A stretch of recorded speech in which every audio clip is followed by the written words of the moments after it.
Dim the lights and let the world fall away. You're entering Dreadloop, Creepypasta, where the silence feels heavier, and every story pulls you deeper into the dark. If you enjoy these dark stories, subscribe, and return when the night feels longest. Now settle and breathe slowly, and listen closely. Tonight's tale begins now. I'm going to say something that will make me sound like a terrible sister, and I need to get it out of the way now because it's the foundation of everything that comes after. If I don't say it first, nothing else will make sense. And if I try to soften it, I'll be lying, and I've decided that whatever this is, confession, warning, cry for help, it has to be honest. Because honesty is the only thing I have left that the thing in my mother's house hasn't learned.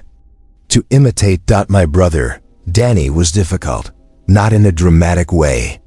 Not in a way that would land him on a true crime podcast or earn him a clinical diagnosis or make a therapist lean forward in her chair. He wasn't violent. He wasn't cruel. He wasn't dangerous. He was just hard to be around. Consistently, persistently, exhaustingly hard to be around in all the small ways that don't qualify as abuse or neglect, but that wear grooves into the people who love you, year after year, until the grooves are so deep they become the shape of the relationship itself. He interrupted people. Every conversation, every time, without exception. You'd be mid-sentence, not even saying anything important, just telling a story or making a point, and Danny would cut in with something tangentially related or completely unrelated, and redirect the entire conversation toward himself with the effortless gravity of someone who genuinely didn't realize he was doing it. I told him about it once, directly when we were 24. I said, "Danny, you interrupt people constantly, and it makes them not want to talk to you." He looked at me like I'd told him the sky was plaid. He said, "No, I don't." And then he interrupted me to explain why he didn't interrupt people. He forgot things. Not big things. He'd remember your birthday. He'd remember Christmas. He'd remember the broad strokes of your life. But the small things, the daily things, the things that prove someone is actually paying attention, those pass through him like water through a sieve. You could tell him something 3 times, and he'd look at you on the 4th telling with genuine surprise, as if the information had never existed before that moment. It wasn't malice. It was a kind of constitutional absence, like a radio that's tuned to its own frequency and picks up other stations only intermittently, and, with poor reception. He laughed too loud. I know that sounds petty. I know that sounds like something a resentful sibling would say to build a case against someone who didn't deserve one. But it matters because it's part of the signature. Danny's laugh was a bark, sudden, percussive, disproportionate to whatever had prompted it. It filled rooms. It startled people in restaurants. It was the laugh of someone who experienced his own amusement at full volume and didn't modulate it for context. Because modulating for context requires awareness of other people's experience. And awareness of other people's experience was not Danny's strong suit. He borrowed money. Small amounts, 20 here, 50 there, with promises to pay it back that he meant when he made them and forgot within the week. He had a temper that flared over small things, a slow driver, a wrong coffee order, a question he interpreted as criticism, and then vanished so completely that he'd act bewildered if you mentioned it an hour later. I wasn't mad, he'd say, genuinely confused, because in his mind the anger had already been processed and discarded, and the idea that other people might still be sitting in the residue of his outburst simply didn't occur to him. Was 31 years old, the same age as me. We're twins, fraternal, not identical, but close enough in appearance that strangers sometimes asked. He'd been living back at home with our mother in the house in Bridgeport, Connecticut, for almost a year after his latest lease fell apart. The lease before that had also fallen apart, and the one before that. Danny moved through apartments.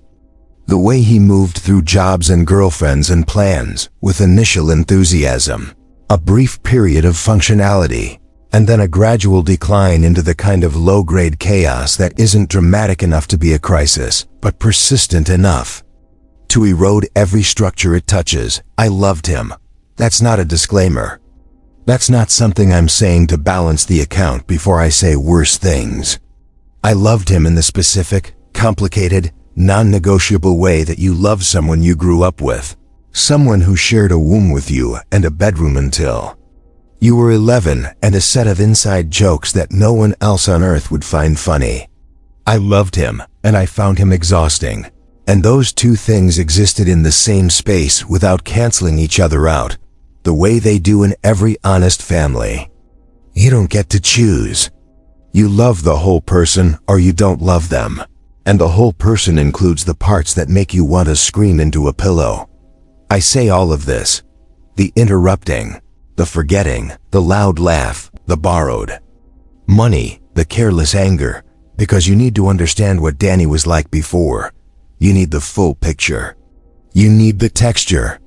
Because without the texture, you won't understand why what came back was wrong. And you won't understand why no one else could see it. And you won't understand why I'm the only person on earth who lost something that night, while everyone else thinks they gained. What came back wasn't wrong like a monster. It was wrong like a correction. Hold on to that word. I'll come back to it. I was staying at my mother's house for 10 days in August. She'd had a knee replacement, routine, outpatient, the kind of surgery that sounds minor when the doctor describes it and becomes significantly less minor when you're the one helping a 63-year-old woman navigate the distance between her bed and the bathroom at 2 in the morning. The recovery required help, practical help, daily, unglamorous, repetitive help, medication management, physical therapy supervision, meal preparation, the slow patient work of keeping another person's body moving while it heals. And I was the one who could take the time off, not because Danny couldn't, he could have. His shifts at the tire shop were sporadic, and his manager was flexible, and he lived in the house already. He was right there, 10 steps from Mom's bedroom, every single day. But Danny's version of helping was theoretical. He'd say he'd handle it. He meant it when he said it. And then the handling would devolve into a series of well-intentioned failures. The prescription forgotten at the pharmacy. The PT. Exercises done wrong because he hadn't read the instructions. The meals that were cereal or takeout, because cooking required a sequence of steps that Danny's attention span wouldn't sustain. He was there, but he wasn't useful. And there's a specific kind of loneliness that comes from needing help and having someone present who can't provide it. Mom had been living inside that loneliness for 11 months. She didn't say it. She didn't have to. I could hear it in her voice every time I called. So I drove down from Hartford on a Sunday. I work in accounts receivable for a medical supply company, the kind of work that involves spreadsheets and phone calls, and a very specific tolerance for being told by hospitals that they'll pay the invoice next quarter. It's not exciting, but it's stable. My boss, a woman named Gail who has 3 kids and understands family logistics, approved the leave without making me feel guilty about it. I packed a bag, drove 2 hours, and moved into my old bedroom at the back of the house, the room I'd had since I was 11. When Danny and I finally got separate rooms, with the window that looks out on the backyard and the maple tree and the fence. The house is a 3-bedroom cape in a neighborhood that was middle class when my parents bought it in 1990 and is now whatever comes after middle class. When the lawns get a little longer and the driveways develop cracks that no one fills, it's not a bad neighborhood. It's a tired neighborhood. The kind of street where the people who've been there for decades are getting older and the people who've moved in recently are stretched too thin to maintain the standards the older residents remember. The house itself is fine, sturdy, functional. Too much stuff in every room because Mom doesn't throw things away, and Danny generates clutter the way a river generates silt. My old bedroom still had the lavender walls I'd chosen at 13, though the posters were gone, and the bookshelf now held a combination of my mother's craft supplies and Danny's overflow belongings. Danny's room was across the hall. Same room he'd had since we were kids. Blue walls, chosen at 14. A deep navy that he'd insisted on. And our father had painted for him on a Saturday afternoon while Danny handed him brushes and talked nonstop about whatever movie he'd just seen. The posters were gone now, but the walls were still blue, and the room had the particular staleness of a space occupied by someone who lives in it without inhabiting it. Clothes on the floor, dresser drawers half open, the bed unmade in a way that suggested it was never made, not that it had been recently disturbed. Danny's room looked like Danny, present but not organized, alive but not assembled. The first 5 days were exactly what I expected. I cooked meals, managed Mom's medications, supervised her physical therapy exercises, helped her shower, changed her ice packs, and quietly did everything that needed to be done while Danny orbited the household at a slight remove, contributing sporadically and inconsistently. He made Mom tea one morning and left it on the kitchen counter where it went cold. He said he'd pick up her prescription refill on Tuesday and remembered at 9:14 p.m. that the pharmacy had closed at 8. He'd sit with Mom for 20 minutes, which was genuinely nice, and then drift to his phone or his room or his car, pulled away by whatever internal tide governed his attention. I didn't resent it. Or I told myself I didn't. I had decided years ago to stop keeping score with Danny, because the score was always lopsided and keeping track of it only made me angry, and the anger didn't change anything. This was Danny. This was who he was. He wasn't going to be different because I wanted him to be. Expecting him to change was like expecting the weather to apologize. You just bring an umbrella. It was a Thursday night. 5 days into my stay. Mom had gone to bed early. The pain medication made her drowsy, and by 8 o'clock she was usually fading, her sentences getting shorter, her eyes going glassy.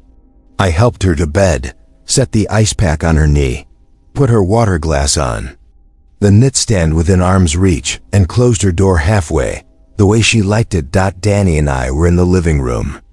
I was reading a novel, something I'd started on the drive down, and was 3/4 through. One of those domestic thrillers that I read because they require just enough attention to keep me from thinking about my own life.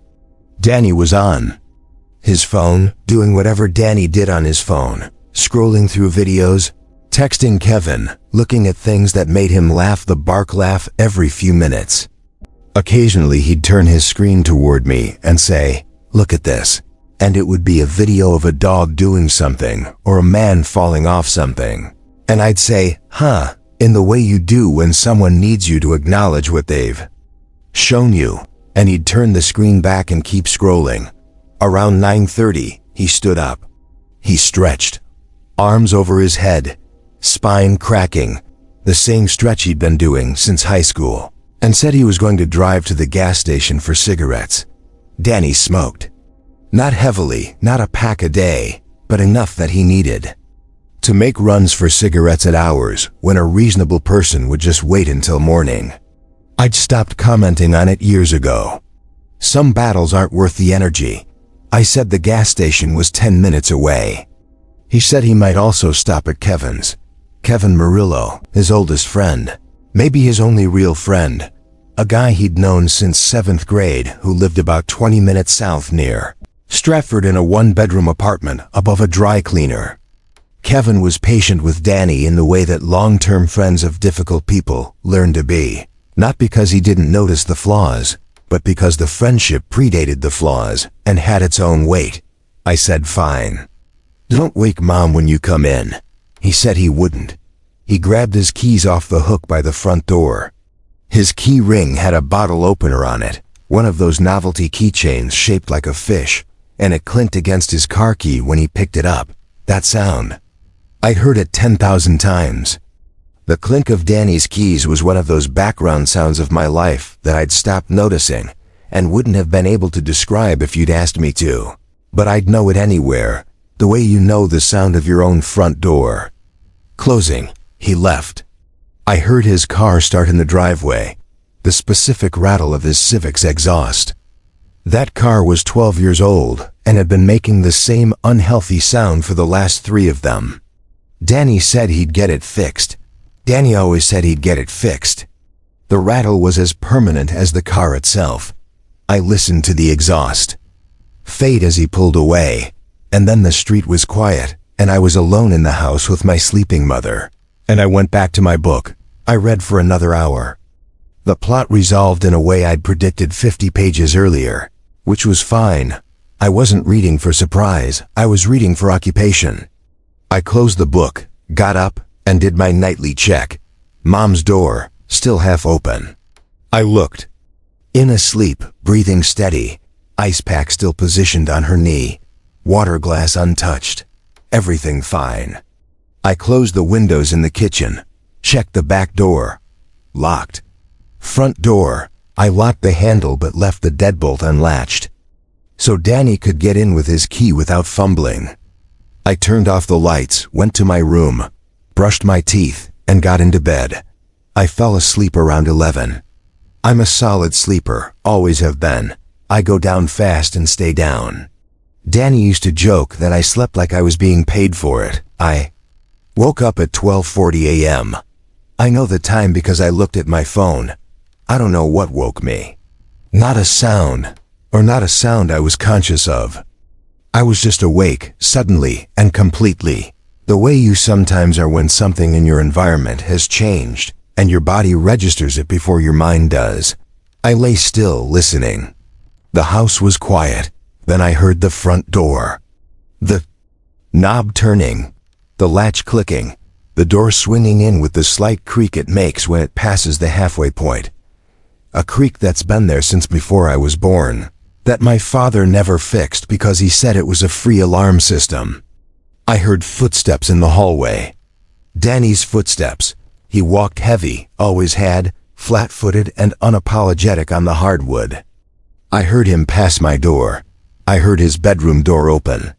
I heard it close, normal. Danny was home. I noted the time -12:40. Later than I would have preferred given that the gas station was 10 minutes away, and Kevin's was 20. But not unusual for Danny, who had no relationship with time and treated clocks as suggestions. I rolled over and went back to sleep. When I think about that moment now, the rolling over, the easy return to sleep, I feel something that's hard to describe. Not regret. Exactly. More like the awareness of a hinge. A point where everything was still normal, where my brother had just come home from his friend's house, where the door had creaked and the footsteps had sounded right, and I'd thought nothing of it the last moment before. And I slept through it. In the morning, I got up at 6:30. Early, but I'd adjusted to Mom's schedule. She woke around 7 and needed her medications within 30 minutes of waking, and I like to have coffee made and the kitchen organized before she got up. Routine. I'm a routine person. Danny would say I'm a control person, and he wouldn't be entirely wrong. But there's a difference between needing control and needing structure, and the difference is that structure keeps other people alive when they can't keep themselves. I was in the kitchen. Coffee maker on. Measuring grounds into the filter. 2 scoops per cup, 4 cups total. The same ratio I'd been making since college. The kitchen faced east, and the early light came through the window above the sink and made everything look cleaner than it was. I could hear birds in the maple tree. The refrigerator hummed its low, constant hum. The house was still waking up. Danny walked in. "Morning," he said. He opened the refrigerator. He took out the orange juice, the Tropicana with no pulp that Mom liked, not the Minute Maid with extra pulp that Danny bought for himself. He poured a glass and set it on the table in front of the chair where Mom always sat. Not his chair. Not my chair. Mom's chair, the one at the end closest to the window. The one with the cushion because the wooden seat hurt her back. Then he opened the cabinet, above the stove, the one where I'd put Mom's pill organizer on Sunday, and took out the organizer. He set it next to the juice. He flipped open the compartment for Friday and looked at the pills inside. She's got the anti-inflammatory and the blood thinner today, right? He said. He looked at me. Should she take the anti-inflammatory with food? I stood there with the coffee scoop in my hand. Ground spilling over the edge, falling on the counter. And I didn't notice Danny had never once, in the 5 days I'd been there, set out Mom's medications. He'd never opened the pill organizer. He'd never known which day required which pills. He'd never asked about drug interactions or timing, or whether something should be taken with food. On Monday, I'd asked him to hand me the organizer, and he'd opened 3 wrong cabinets before I pointed to the right one. Yes, I said. With food. He nodded. He turned to the stove. He got a pan from the lower cabinet, the correct cabinet, first try, and set it on a burner. He opened the refrigerator again and took out eggs and milk. He cracked 3 eggs into a bowl, one-handed. The way someone does who's comfortable cooking, who's done it enough times that the motion is automatic. He added a splash of milk and a pinch of salt. He whisked with a fork. Danny's standard contribution to meals was cereal eaten over the sink. I had never, in 31 years of being his twin, seen Danny crack an egg one-handed. I had never seen Danny whisk anything. I had never seen Danny add a pinch of anything, because a pinch implies measurement, and measurement implies attention, and attention in the kitchen was not something Danny possessed. You're making eggs, I said. He looked at me. Mom needs protein for recovery. The discharge instructions said high-protein meals for the first 2 weeks. He smiled. It was Danny's smile. The same slightly crooked grin. The same dimple on the left side. The same way the smile started on the right side of his mouth before spreading left. I've been looking at that smile since before I could form memories of it. It was his. It was unmistakably, undeniably his. I should have been doing this all week, he said. Sorry. He turned back to the stove. He poured the eggs into the pan. They sizzled. He adjusted the heat, lowered it, because scrambled eggs cook better on medium-low. A fact I know, and Danny has never demonstrated awareness of. I watched him cook. He moved through the kitchen with an ease that was, I keep coming back to the same word, unfamiliar. Not wrong, unfamiliar. Like watching someone play a piece of music they shouldn't know. Every motion was smooth, confident, purposeful. He knew where the spatula was. He knew which burner ran hot. He plated the eggs, fluffy, evenly cooked, the kind of scrambled eggs that require patience and low heat and occasional stirring, not the rubbery mess that results from high flame and neglect, which was the only kind of eggs I'd ever seen Danny attempt. He buttered toast. He carried everything to the table and set it down just as Mom came down the hallway on her walker, the slow shuffling rhythm of her recovery gait. Danny made breakfast. I said it like a fact because it was a fact, but the fact felt strange in my mouth, wrong-shaped, like a sentence in a language I was only beginning to understand. Mom looked at the table. She looked at Danny. She looked at the eggs, the toast, the juice, the pill organizer open to Friday. She sat down. Well, she said, "This is new." Danny laughed. And here is where I need you to pay very close attention, because this is the first moment, the exact, specific, pinpointable moment, when I knew something was wrong. Danny laughed. It was Danny's laugh. The same tone, the same timbre, the same voice, but the volume was wrong. Not wrong as in too loud, wrong as in correct. It was proportional. It fit the room. It fit the moment. It fit the size of the joke. It was the laugh of someone who registers the humor in a situation and responds to it at the appropriate level. And Danny did not do that. Danny's laugh was the bark. The too loud, room-filling, person-startling bark that I'd been hearing since we were kids. The one that made waitresses drop menus and moviegoers turn around and strangers on the street look over with the expression you get when a sound is louder than the context explains. This laugh was normal. This laugh was calibrated. This laugh was right. And right was wrong. I stood in the kitchen doorway and felt something cold move through me, not in my mind, in my body. A physical sensation, like a temperature drop localized to the inside of my chest. The sensation of recognition without comprehension. Of knowing something is off before you have the vocabulary for what it is. Mom ate everything. She complimented. The eggs, she took her pills with the juice.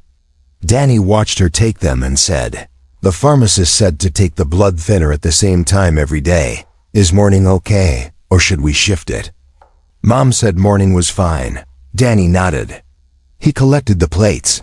He did the dishes without being asked.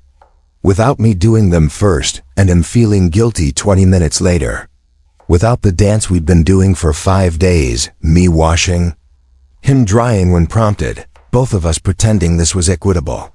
He washed them, dried them, put them away in the correct cabinets, and wiped the counter with the sponge, and wrung the sponge out, and set it on the edge of the sink the way I do, not the way Danny does, which is to leave it in a wet lump wherever. It lands. Then he went to the living room.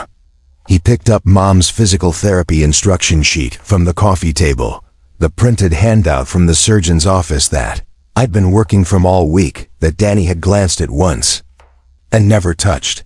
And he read it. Actually read it. I could see his eyes moving across the lines. Then he looked up and said, "You're supposed to do the leg lifts before 10 a.m., right?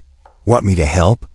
I stood in the kitchen doorway and watched my twin brother help my mother with her physical therapy exercises. He was patient. He counted her reps out loud, evenly, without rushing. He reminded her to breathe when she held her breath against the discomfort. He adjusted the angle of her leg when she compensated with her hip, which was a correction I'd been making all week. After reading about it in the PT notes, he told her she was doing great. And the way he said it, that's what got me. Danny's version of encouragement was a distracted "you got this" mayo tossed over his shoulder while he scrolled his phone, followed by no further engagement. This Friday morning Danny, looked at her while he said it. He was present. He was attentive. He meant it. You could tell he meant it. The way you can tell when someone's eyes are focused on you versus focused on the space near you. He was seeing her. Danny looked at people.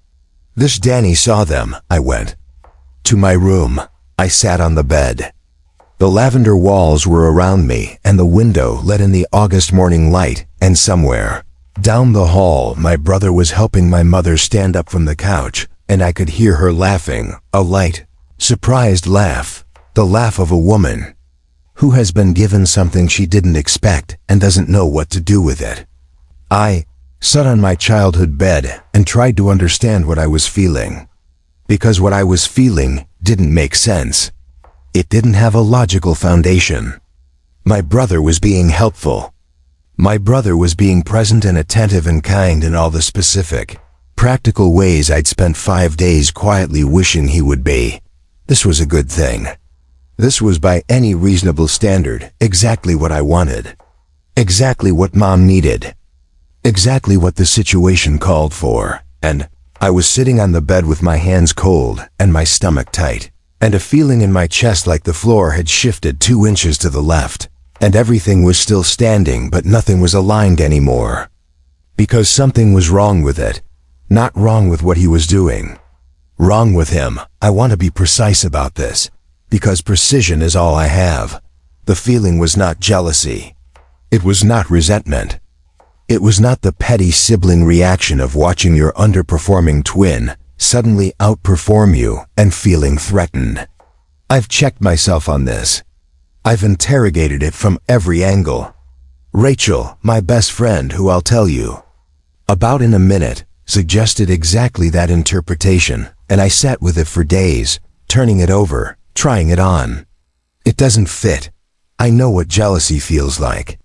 I felt it when Danny was funnier than me at parties, when he got attention for being charming while I got taken for granted for being reliable. This wasn't that. This was something else.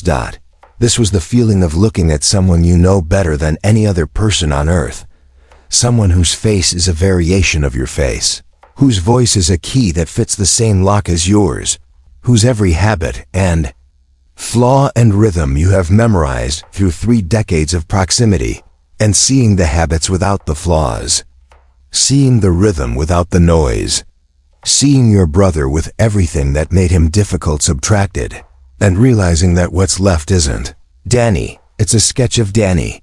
It's Danny with the errors corrected and the margins cleaned up, and it looks right to everyone else because they only knew the broad strokes, and the broad strokes are intact. But the errors were the signature. The noise was the proof.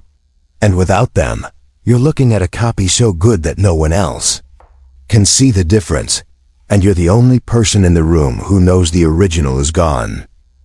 That afternoon, while Danny was at the tire shop for a half shift, I called Rachel. Rachel Kwan.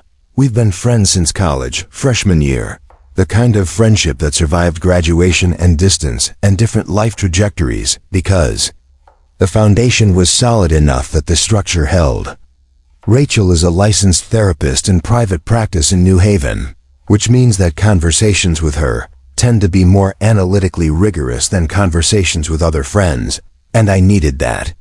I needed someone to tell me I was wrong, or tell me I was right, or tell me what to call the thing I was feeling.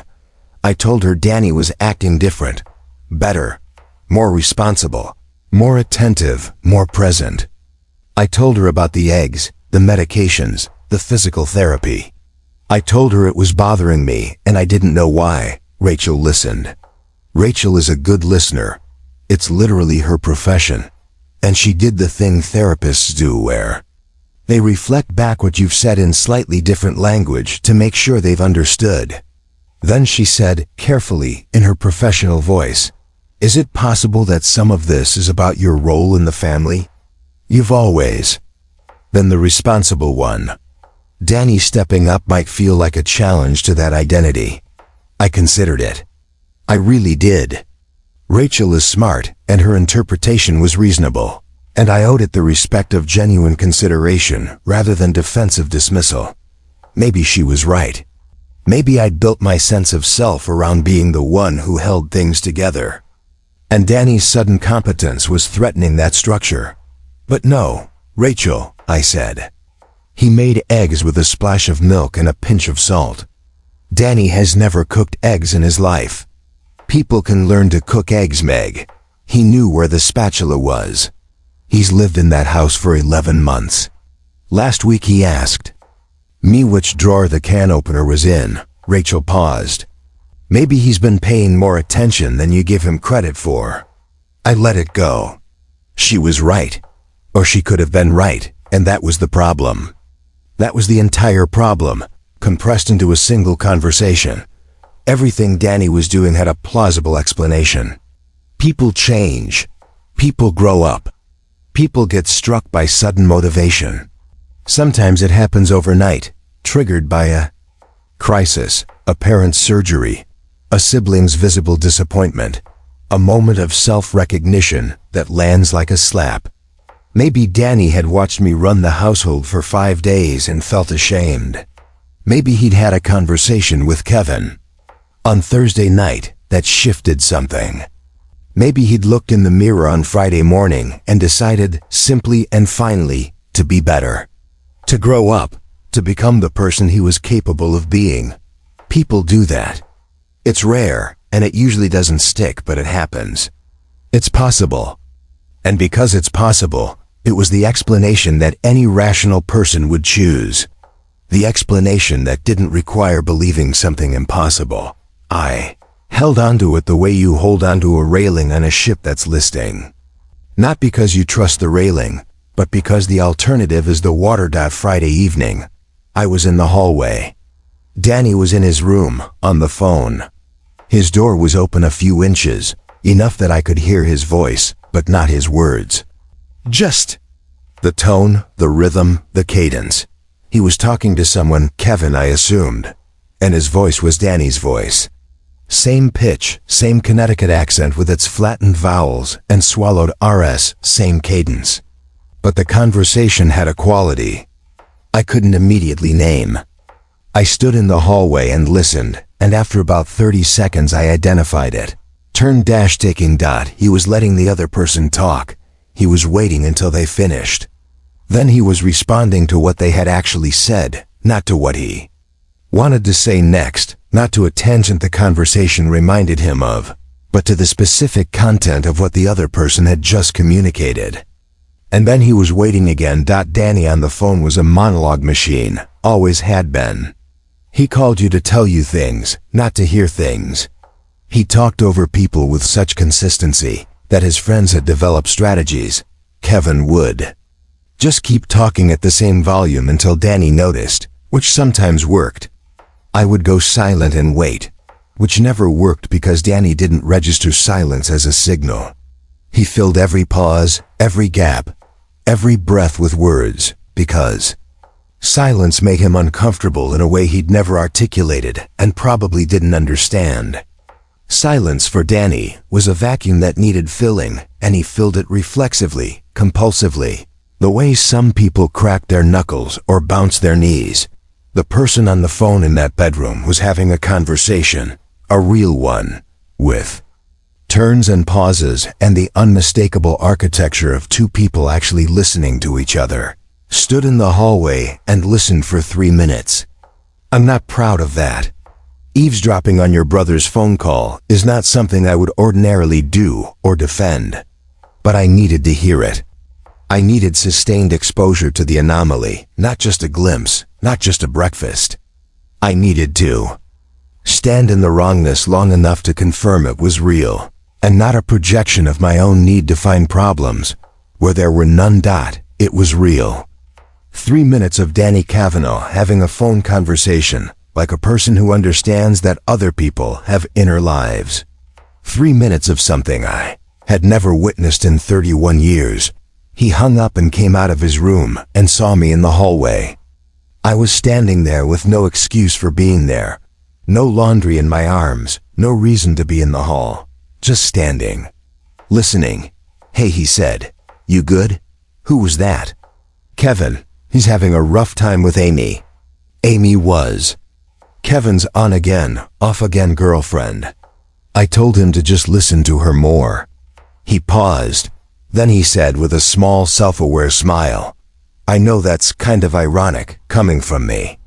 I want you to sit with that for a moment. I want you to understand the weight of what I just described. Danny acknowledged, without prompting, unprovoked, in casual conversation, that listening was not his strong suit. Danny had never in his life demonstrated that kind of self-awareness about his conversational habits. I had told him, directly, explicitly, using clear language, at least 4 times over the years that he talked over people, and every single time he'd gotten defensive, denied it, changed the subject. Once he'd told me I was too sensitive, which is the thing people say when they don't want to reckon with the effect they have on others. Now he was standing in the hallway making a wry, gentle joke about it, acknowledging it, owning it, lightly, easily, as if the self-awareness had always been there and he'd just never bothered to express it. Smiled and said something like, good advice, and went to my room and sat on the bed and pressed my palms flat against my thighs because my hands were shaking. Saturday was worse, because Saturday was better. Danny got up before me. When I came into the kitchen at 6:30, the coffee was already made. 4 cups, 2 scoops per cup, my ratio. Mom's medications were out. The pill organizer was open to Saturday. Her juice was poured. Danny was sitting at the kitchen table reading something on his phone. When I came in, he looked up. I was thinking about taking Mom to that bakery she likes on Main Street, he said. Fresh air would be good for her, and they have those almond pastries she always talks about. What do you think? I stood in the doorway. The coffee was made. The pills were out. My brother was suggesting an outing tailored to our mothers. Specific stated preferences. Mom had mentioned the bakery once. 4 days ago, Tuesday, she'd been in the bathroom, and I was helping her stand up from the toilet. An undignified process that she hated, and I tried to make as quick and unremarkable as possible. And she'd said almost to herself, "I miss being able to just walk to Unease and get an almond croissant." A passing comment, a small expression of loss. She hadn't said it to Danny, she'd said it to me in the bathroom, with the door closed. Danny had been in the living room, on his phone. 30 feet away, through a closed door, not paying attention. And now he was suggesting we take her there. By name, for the specific item she'd mentioned. She'd love that, I said. Great, I'll drive. You should take a break, go do something for yourself. You've been running this house all week. That's when I felt it clearly for the first time. Not suspicion, not unease. Not the vague, nagging sense that something was different. Recognition. Clear, clean, undeniable recognition. The person standing in the kitchen wearing my brother's face and using my brother's voice and smiling my brother's smile was performing a version of my brother that was better than any version Danny had ever been. Not a different person. Not a stranger, Danny, but upgraded. Every flaw filed down, every gap filled in, every rough edge sanded smooth. The same face, the same voice, the same memories, the same smile with the dimple on the left side. But the operating system underneath had been replaced. The software was new. And it was running flawlessly. And the worst part, the part that made my hands shake and my vision swim and my breath come short, was that I couldn't point to a single thing he was doing that was wrong. Everything he did was right, correct, appropriate, considerate, kind. That was the problem. Danny was never entirely right. Danny was always a little off, a little too loud, a little too careless, a little too much of one thing and not enough of another. The imperfection was the signature. It was how you knew it was him. The way a handwritten letter has character. That a printed one doesn't, not because the handwriting is better, but because the irregularity is proof of the hand that made it. Danny's irregularities were proof of Danny, and they were gone. Every single one. Replaced by a smoothness, a competence, a rightness that no human being achieves overnight, that no amount of motivation or shame or crisis produces, because human change is messy and partial and marked by backsliding and effort, and this had no effort in it at all. This was seamless. This was factory-installed. I drove to the grocery store, not because I needed groceries, because I needed to be in my car alone in a parking lot where no one could see my face or hear my voice or ask me what was wrong. Sat there for 45 minutes. I called Rachel. The phone rang 3 times. I hung up before she answered because I realized I didn't know what to say that wouldn't sound insane. My brother came home from getting cigarettes and now he's a better person. Help? What was the complaint? What was the crime? He was being kind to our mother. He was cooking. He was listening. He was present. If I said this out loud, to anyone, Rachel, a doctor, the police, a priest, they would look at me with the particular expression reserved for people who are manufacturing problems, and they would say, "Your brother grew up. Be grateful." And I would have no response. Because the evidence of wrongness was goodness. The proof that something terrible had happened was that everything was better. How do you report that? Who do you tell? What form do you fill out? I went back to the house. Danny and Mom were on the front porch. She was in the rocking chair with a blanket on her lap, even though it was August and the air was thick, because her body ran cold on the pain medication and she was always wrapped in something. Danny was sitting on the porch steps below her, turned slightly so he could look up at her while they talked. They were talking. Actually talking. Not the performative check-in that Danny usually managed, the "How are you feeling, Ma?" followed by half listening to the answer, but a real conversation. Mom was telling a story about Dad, our father, Michael Kavanaugh, who died of a heart attack when Danny and I were 19. 12 years ago. Mom talked about Dad often, the way people do when they've lost someone central, not mournfully, mostly, but with the ongoing narration of a relationship that continues in memory, even after it ends in fact. Danny was listening. And at one point, Mom said something about Dad's habit of reading the newspaper from back to front, sports first, always, and Danny said, I didn't know that about him. The way he said it, gentle, interested, present, like a person who genuinely wanted to know more about his dead father, who recognized that his mother's stories were a resource he hadn't adequately valued, who was hearing her, really hearing her. Maybe for the first time, Mom reached over and touched his hair. She ran her fingers through it, the way she used to when we were small, when we'd sit on the floor in front of her and she'd stroke our heads while she watched TV. She hadn't done that in years. Danny hadn't let her. He'd pull away, or duck, or say, Ma, come on, with the embarrassed dismissal of a grown man who doesn't want to be treated like a child. This Danny didn't pull away. He leaned into it. And Mom's face did something that almost broke me. It opened. It softened. It became the face of a woman who has been given something she'd stopped hoping for. She looked happy. She looked like she had the son she'd always wanted him to be. And the happiness was real, not performed, not imagined, not a mother's wishful projection onto a mediocre reality. Real happiness, produced by real behavior, coming from something that was not real. I went inside. I stood in the hallway between our bedrooms. Danny's door was open. I looked at his room. And for the second time that day, the floor shifted. The room was clean, not picked up.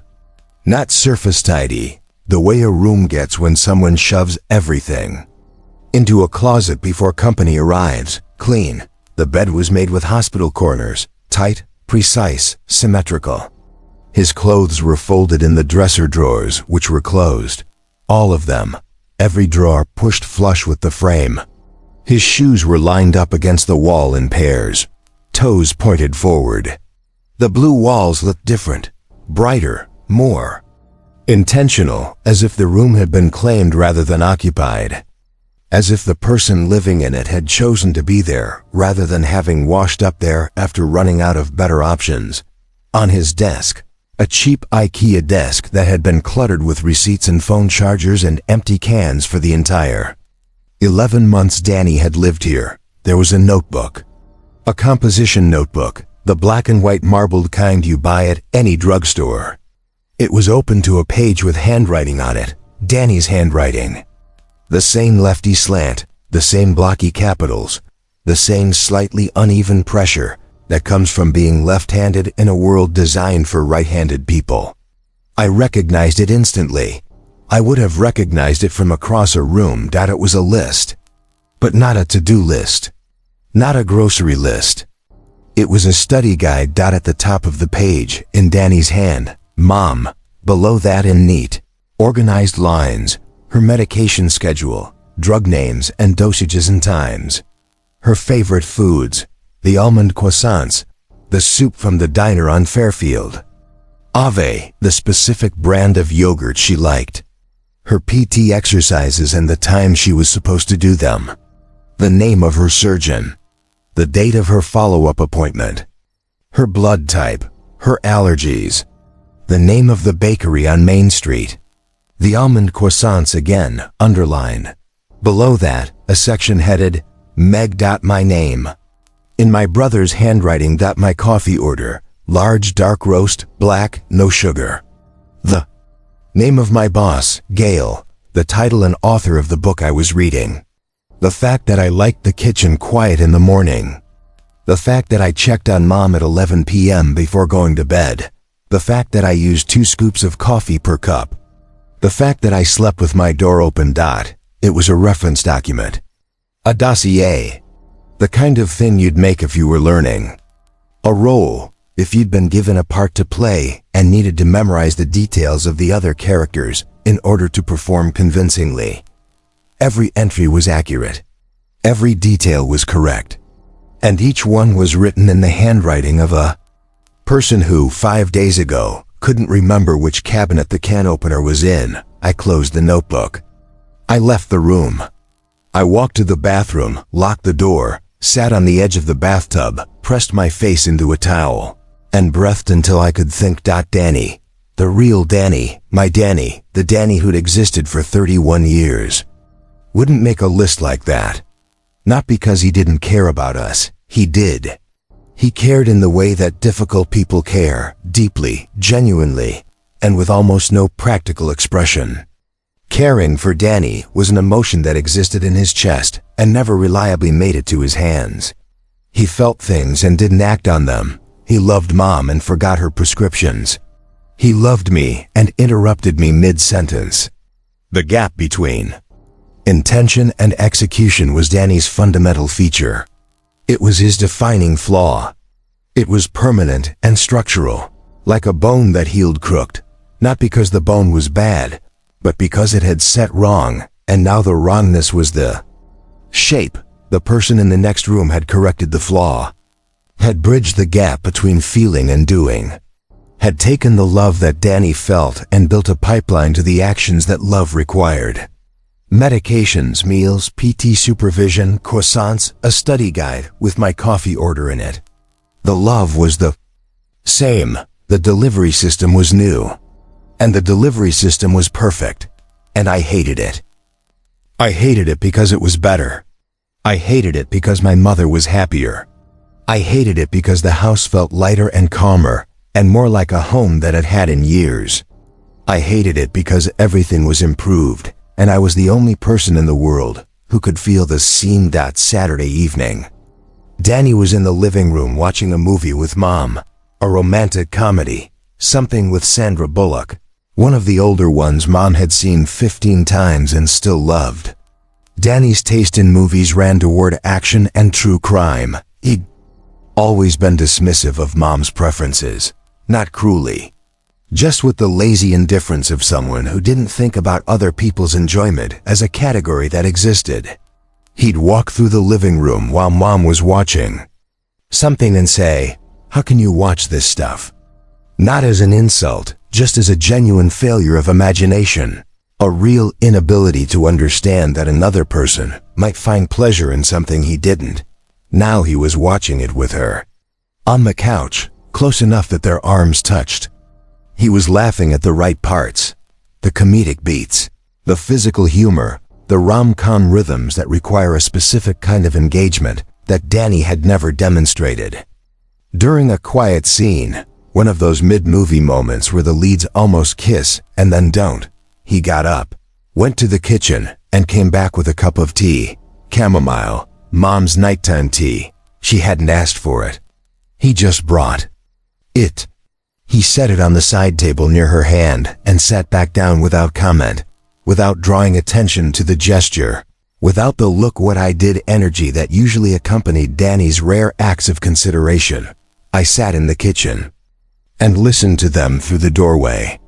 I could hear the movie, and I could hear Mom's small reactions, the laughs, the gasps at the dramatic parts, the contented silence of a woman who is comfortable and cared for and doesn't have to think about her next pill or her next pee session because someone else is handling it. And I could hear Danny, or the thing that was Danny, being exactly what she needed without effort or error. I felt something building in me, something large and shapeless that I couldn't name. Not anger, not grief, something between the two. The feeling of losing someone who is still in the room. The feeling of watching a person you love be erased by a better version, and knowing that no one else will mourn the erasure because the original wasn't good enough to miss dot at 10 o'clock. Mom said she was tired.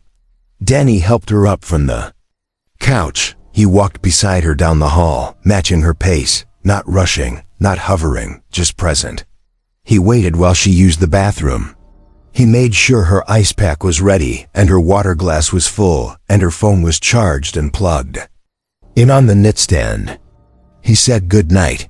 He said it in a voice that was warm and unhurried and free of the impatience that Danny's voice always carried, the low-level static of a person who is already thinking about the next thing before the current thing is finished.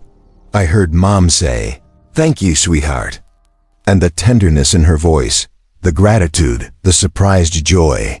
The sound of a woman who is being taken care of by her child and can't quite believe it was so open and so unguarded that I had to leave the kitchen. I went to my room and closed the door and stood in the dark and felt the thing in my chest expand until it pressed against my ribs. She sounded like she had her son back, but she didn't. She had something else, something better, and she was never going to know the difference. Danny came back to the living room. I'd come out of my room by then. I was on the couch. He sat in the armchair across from me. "Hey," he said, "can I ask you something?" "Sure. Are you okay? You've seemed off the last couple of days." He was looking at me with an expression of genuine concern. Eyes focused, body still, attention directed entirely at me. Not the Danny version of concern, the distracted "you all right?" tossed out while he was doing something else, followed by an "okay, cool," regardless of the answer. This was focus. This was presence. This was a person who had noticed a change in someone they cared about and was asking about it with the clear intention of listening to the answer.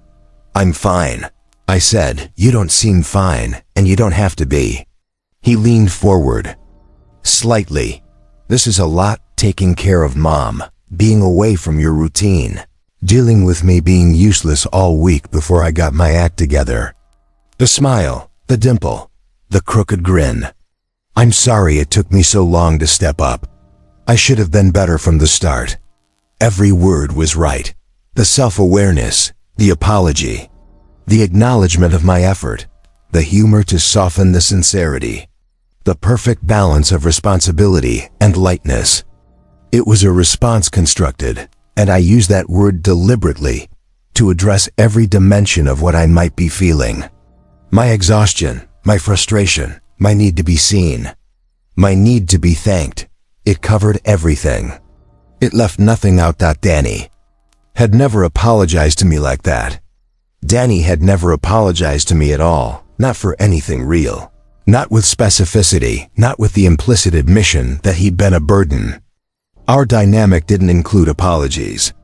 We operated on a system of unspoken tolerances, where I compensated for his deficits and he compensated by being present in a way that was never quite enough, but was, at least consistently Danny. The system was unequal, but it was ours. It was built from 31 years of negotiation and adjustment and love, and it held because both of us were real, and the realness was the foundation. And without it, the system was just a performance, however flawless. "Danny," I said. My voice was steady. "I'm proud of that. Where did you go Thursday night?" "Gas station. Then Kevin's, I told you."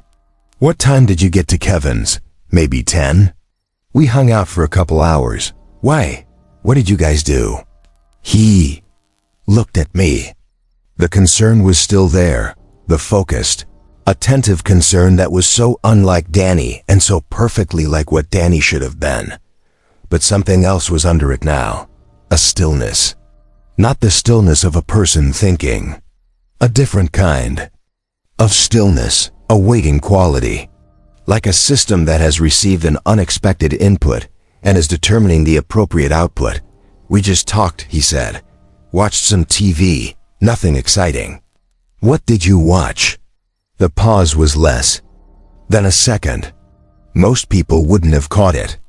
A blink's worth of time, a fraction of a beat, so small that it could have been nothing, a swallow, a thought, the micro delay that's normal in conversation. Most people wouldn't have noticed it, but I am Danny's twin. I have spent 31 years reading his face, his timing, his micro-expressions, the tiny unconscious signals that constitute the real conversation underneath the verbal one. I know the exact speed at which Danny retrieves a memory. I know what his face does when he's remembering something. The slight upward drift of his eyes, the way his lips part before the words come, the half-second of genuine search.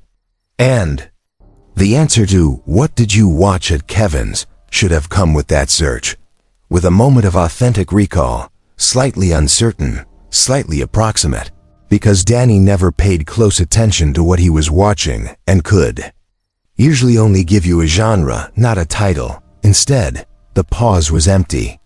A gap with nothing in it. No search, no recall, no processing. Just a beat of blankness, and then the answer fully formed. That new show on Netflix. The one about the heist. What's it called? Another pause. Same length. Same quality. Same emptiness. I don't remember the name. Something with a number in it. Structurally, the response was correct. Danny wouldn't remember the name of something he'd watched casually at a friend's house. That was perfectly in character. But the path to the response was wrong. Danny would have said, I don't know, some heist thing. It was pretty good. Immediately, without pausing, because not knowing something was Danny's default state and required no processing. He wouldn't need to construct the not knowing. He just arrived there naturally, the way a person arrives at the ground floor when they were never on another level. This Danny paused before not knowing, as if not knowing was a choice.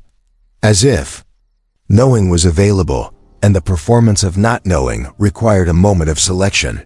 Okay, I said, never mind. He watched me for a moment. The concern reassembled on his face. I watched it assemble, layer by layer, the way you watch someone put on a coat. Brow, eyes, mouth. Complete. Get some sleep, okay? He said, you've earned it. I went to my room. I did not sleep. I lay in bed and stared at the ceiling and listened to the house, the refrigerator, the settling wood, Danny's footsteps going to his room, his door closing, the silence that followed. I lay there for hours and constructed, dismantled, reconstructed every framework I could think of that would explain what I was experiencing without requiring me to accept something impossible. Brain injury. A small stroke, a transient ischemic attack, something neurological that could alter personality and behavior in a single night. But brain injuries diminish function. They make people less organized, less socially aware, less capable. They don't upgrade. They don't install competence. They subtract, they don't add. Drugs, some substance, some experience at Kevin's that recalibrated Danny's brain chemistry. But there's no drug that makes you a better person.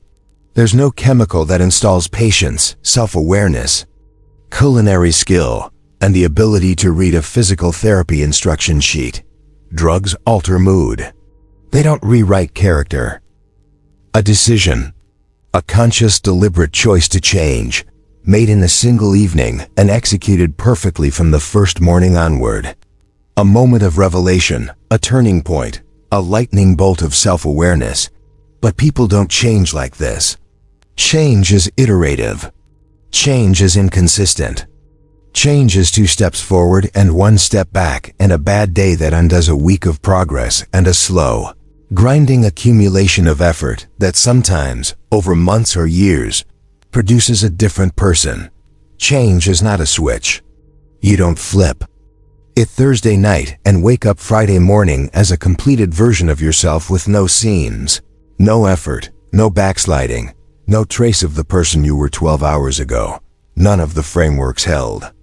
They all had holes, and the holes were all the same shape. The shape of a human being who can't change this much this fast, because human beings don't work that way. And then there was the framework I didn't consider. Not yet, not on Saturday night. The framework that didn't have a hole in it because it didn't require Danny to have changed at all. The framework where Danny didn't come home. Sunday. I called Kevin Murillo. I said I was checking in. Making conversation. The kind of casual call a sibling makes to their brother's best friend, ostensibly about nothing. I asked about Amy. I asked about work. I let the conversation develop its own rhythm. And then, lightly, easily, as if it had just occurred to me, Danny said he came by Thursday night. Yeah, Kevin said. Showed up around 10. We hung out. Did you guys have a good time? Yeah. You know Danny. He ate all my chips. Kevin laughed. We watched some stuff. He was in a pretty good mood. What time did he leave? Midnight maybe? Little after?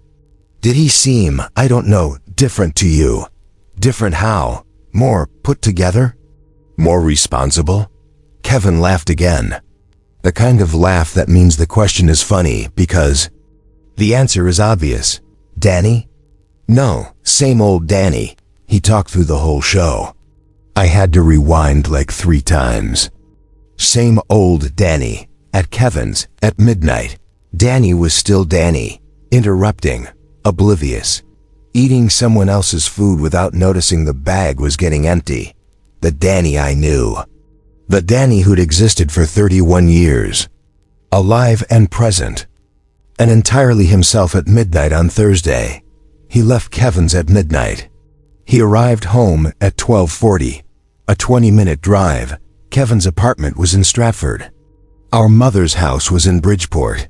The route between them was I-95 South too. Exit 27, then surface streets. 20 minutes at midnight with no traffic. A straight shot. What happened in those 20 minutes? I spent Sunday looking for evidence. Physical evidence. Something tangible that I could point to and say, here, this is proof. I checked Danny's car while he was helping Mom with her afternoon PT. The Civic was in the driveway, same as always. Dented rear bumper from a parking lot incident 2 years ago. Cracked windshield. A rock on I-95 that he'd never had repaired. Empty Dunkin' cups in the center console, 3 of them, stacked inside each other. The driver's seat was pushed back to Danny's leg length. The mirror was angled to Danny's height. The car smelled like Danny's car, stale coffee and the air freshener he'd hung from the mirror. A pine tree that had stopped smelling like pine 6 months ago. I checked the mileage. 147,832. But I hadn't noted it before Thursday, so there was no way to verify whether the distance driven matched the route to Kevin's and back. I checked his phone while he was in the shower. His passcode was 0. Danny never changed default settings on anything. A fact that was both exasperating and in this moment, useful. His texts to Kevin were normal. Plans to come over on Thursday.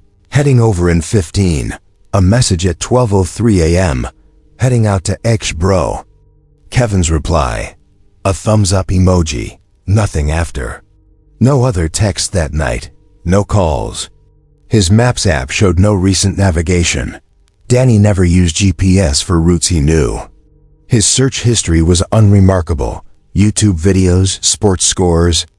A search for tire pressure specs that was probably work-related. There was nothing. No evidence. No digital trail. No physical anomaly.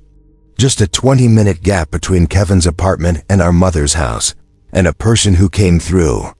The door on the other side of that gap operating as a version of himself that had never existed before. I put the phone back. I sat on my bed. The shower was running across the hall. Danny, or whatever was in the shower, was humming. A song I recognized, something by Tom Petty, one of Dad's favorites. Danny had never hummed in the shower. Danny sang in the shower. Loudly, badly, with the unself-conscious enthusiasm of someone who doesn't know or care that he's off-key. Singing was Danny. Humming was something else. Humming was controlled. Humming was modulated. Humming was the restrained, appropriate version of a behavior that Danny had always performed at full volume. Every detail. Every single detail, no matter how small, had been adjusted. Recalibrated. Improved. Whoever, whatever, had done this, it was thorough. It was meticulous. And it was operating from a template that was close to Danny but not Danny, the way a master forger's copy is close to the original but not the original. And the only person who can spot the difference is someone who spent their life looking at the real thing. Monday, something happened that changed everything. I was in the kitchen. Early afternoon. Mom was napping. Danny was on the back porch, on the phone again. I could hear his voice through the screen door. The new voice modulated and calm, but not his words. Just the tone, the rhythm, the shape of the conversation. Then I heard him laugh. Danny's laugh. The real laugh. The too loud bark that I'd been hearing since we were children. The one that filled rooms and startled cats and made my mother say, "Daniel, indoor voice," 1,000 times between 1993 and the present. It erupted from the porch like a firecracker. Sudden, full volume, uncontrolled.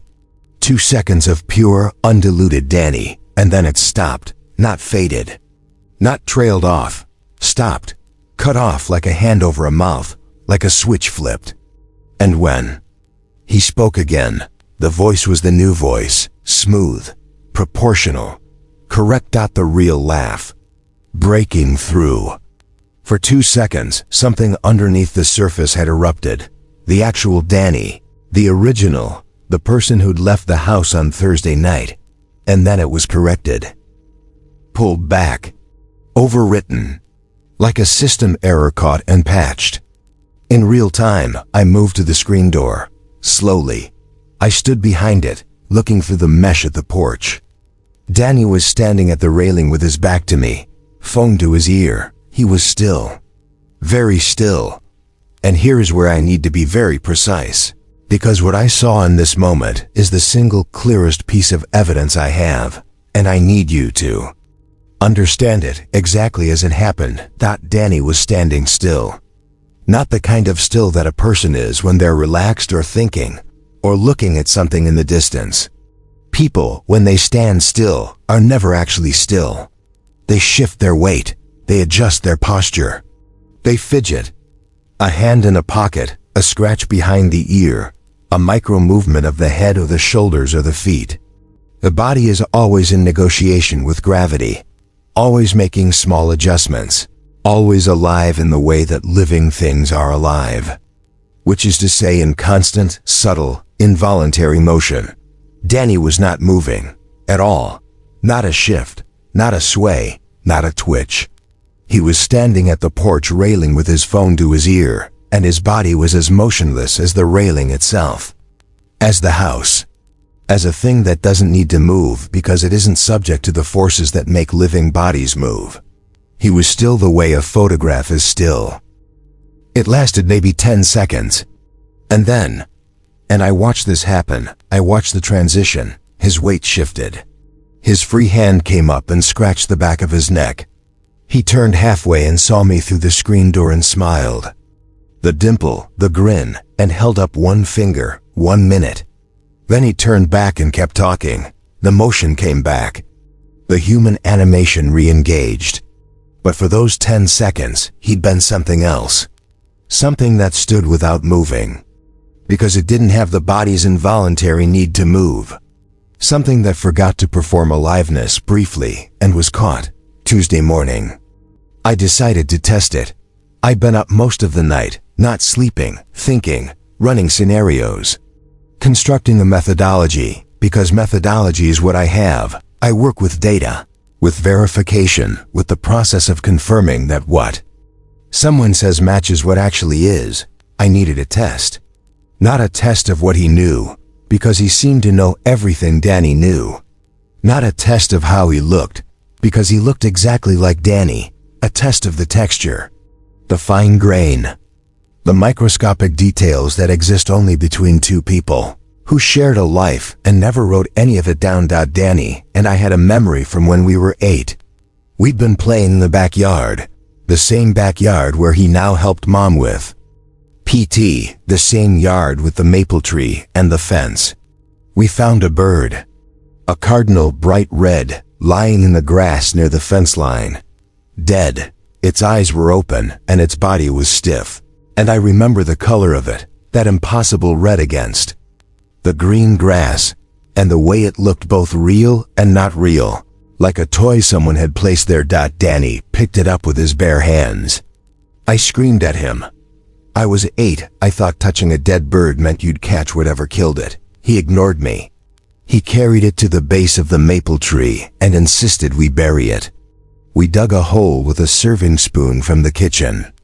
A big one with a wooden handle, taken without permission from the drawer next to the stove. Danny made a cross out of popsicle sticks and stuck it in the dirt above the grave. Then he said a prayer. A prayer he made up on the spot, in the earnest. unself-conscious voice of an 8-year-old boy who believed the universe was listening. Something about the bird going to bird heaven, where there were lots of worms and no cats. I don't remember the exact words, but I remember his face while he said them. Serious, focused, genuinely trying to do something good for a dead bird he'd found in the grass dot we never told our parents. It was ours. A shared secret of the kind that children accumulate, not because it was important enough to hide, but because some things belong to the people who were there and no one else. At breakfast, I said, "Remember when we buried that bird in the backyard?" Danny, the new Danny, Friday morning Danny, the one with the correct laugh and the hospital corners, looked up from his coffee. "The cardinal," he said. "We used a spoon." "Correct. What kind of spoon?" "Serving spoon." "The big one with the wooden handle." "Correct. Specific. Immediate. No search, no hesitation, no wait." "What was it?" "The retrieval of a specific detail from a 23-year-old memory, delivered with the speed and precision of someone reading from notes." "What did you say?" "The prayer." He smiled, warm, nostalgic, the exact smile you'd expect from someone fondly recalling a childhood memory. "Something about bird heaven and worms." "I was 8, it was the best I could do." "Correct, all correct." The headline facts, major details, the shape of the memory, all present and accurate. Now the test. "Do you remember what you did with your hands after?" He looked at me. The smile was still in place, but behind it, something stilled, a micropause, a flicker of processing, selection, the look of someone scanning a file for a detail that might or might not be there. "What do you mean?" "After the burial. What did you do with your hands?" "Mom was mad about something." A pause. That same mechanical pause. The one I'd identified. On Saturday night, the empty beat, the gap with nothing in it, the moment of blankness before the answer assembled itself. I probably didn't wash them. She was always on me about washing my hands. Wrong. What actually happened was this. Danny wiped his hands on his shirt. A white t-shirt. He left 2 streaks of dirt across his chest, dark dramatic streaks that stood out against the white cotton like war paint. Mom didn't say anything because she never saw it. She was inside. We were alone in the backyard. I saw it. I told Danny to change his shirt. He said no. I said he looked gross. He said he didn't care. We argued about it, standing over a dead cardinal's grave for 2 minutes. He wore the dirty shirt for the rest of the day, and at dinner Dad noticed and said, "What happened to your shirt?" And Danny said, "Nothing." And I didn't contradict him because we didn't tell Dot. It was a small memory, tiny, the kind of detail that lives in the deep archive of a shared childhood, not in the stories you tell, not in the memories you revisit, but in the sediment underneath. The layer that settles to the bottom because it's not important enough to keep at the surface, but is too much a part of you to ever fully disappear. The dirt on the shirt. The argument, the stubbornness, the nothing at dinner. Only 2 people in the world had that memory, me and Danny, and the person sitting across from me didn't have it. He had the cardinal, he had the spoon, he had the prayer. He had every detail that was large enough or important enough to qualify as a memory in the conventional sense. But he didn't have the texture, he didn't have the sediment. He didn't have the dirt on the shirt. "Right," I said. "She was always on you about that." He nodded, picked up his coffee, took a sip, looked at me over the rim of the cup with Danny's eyes and Danny's face, and Danny's crooked grin. And for one long terrible moment, I felt the full weight of what I was looking at. A perfect copy of my brother, sitting in my mother's kitchen, missing only the parts that no one else would ever think to check. I spent Tuesday afternoon in a state that I can only describe as functional paralysis. My body continued to operate. I helped Mom, I made lunch, I answered work emails, I folded laundry, while my mind ran a single question on a continuous, unbroken loop. What do I do? Because here's what I couldn't get around. Here's the thing that made this different from every story I'd ever heard, every movie I'd seen, every cautionary tale about someone you love being replaced by something else. That my mother was happier. Measurably, visibly, objectively happier. Not happier in the way that people claim to be when they're performing optimism or suppressing pain. Happier in her body, in the way she moved, the way she held herself, the way her voice sounded when she talked on the phone to her sister, telling her about Danny making breakfast, Danny helping with PT, Danny taking her to Martinelli's for almond croissants. "I don't know what's gotten into him," she said, and her voice had a lightness in it that I hadn't heard in years. Since before Dad died. Since before Danny moved back home and became the kind of low-grade daily disappointment that doesn't break your heart all at once but erodes it slowly, the way water erodes stone, until the shape of the heart is the shape of the loss. If I went to her, if I sat her down and said, "Mom, something is wrong with Danny, he's not really Danny, something happened to him on Thursday night, and the person in this house is not your son," she would look at me. And then she would look at him. At the man who made her breakfast and helped her stand up and brought her tea, and watched her movies and listened to her stories about Dad, and touched her hair when she touched his, and called her sweetheart and meant it. And she would say, "What are you talking about?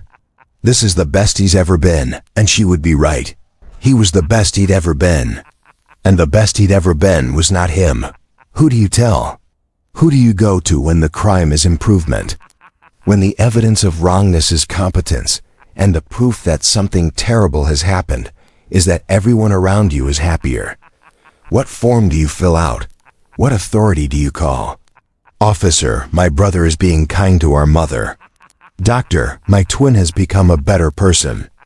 Rachel, the man in the kitchen cooked eggs this morning and knew where the spatula was.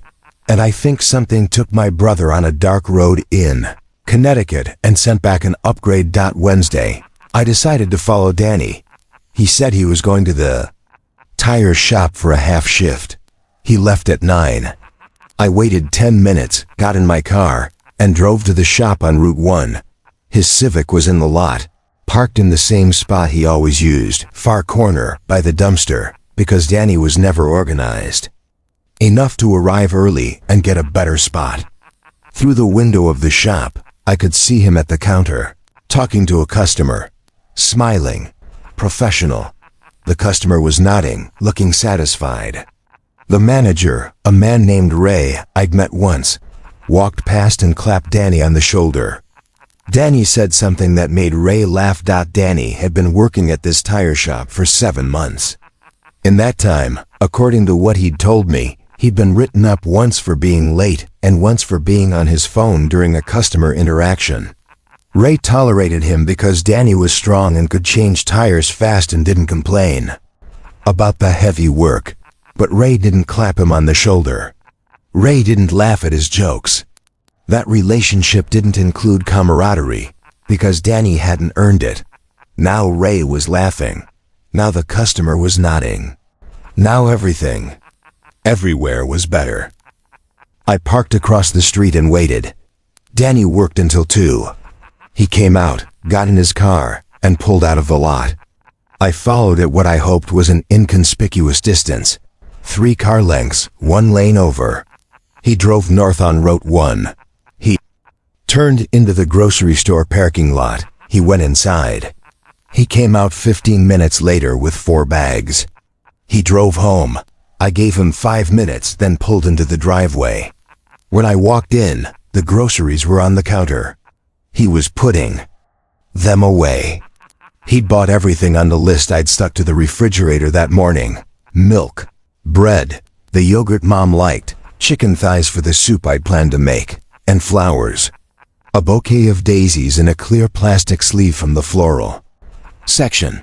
"For Mom," he said, holding them up. "She likes daisies, right? Mom's favorite flower. Daisies, not roses, not tulips. Not the generic mixed bouquet that Danny would have grabbed if Danny were the kind of person who grabbed flowers, which he wasn't. Daisies, specifically. Right, I said. She does. He found a vase under the sink, the one Mom used for flowers, the blue ceramic one with the chip on the rim, and filled it with water and arranged the daisies with a care that looked practiced. He put them on the kitchen table. He stepped back and looked at them. "That's nice," he said to himself, and he sounded pleased. I sat in my car down the block for 20 minutes after that, watching the house from a distance, and felt something breaking in me that I couldn't fix. Because I was spying on my brother. I was tailing him through town because he'd gotten groceries and bought flowers.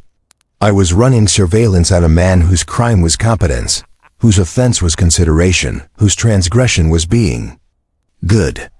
And the breaking thing, the thing that cracked somewhere behind my sternum and has never quite healed, was the realization that I might be wrong. That all of this might be exactly what it looked like. That Danny had grown up. That people can change. That my inability to accept it said more about me than it did about him. That was the worst possibility. Not that something had taken my brother, but that nothing had, and I was building a conspiracy out of my own inability to let him be better than I decided he could be. I sat with that possibility for a long time. I let it in.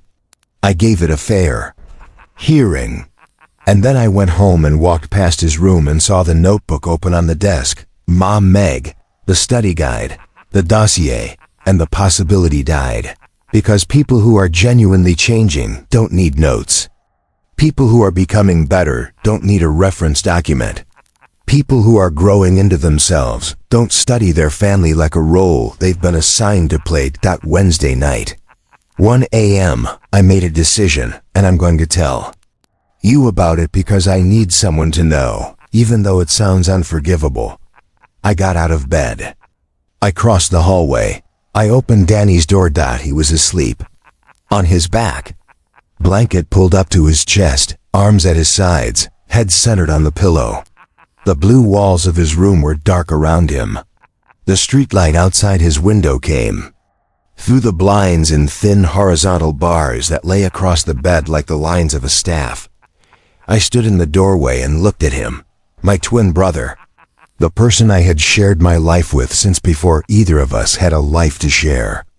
The face I'd known longer than my own, because you see your twin's face every day from birth, and you don't see your own until someone holds up a mirror.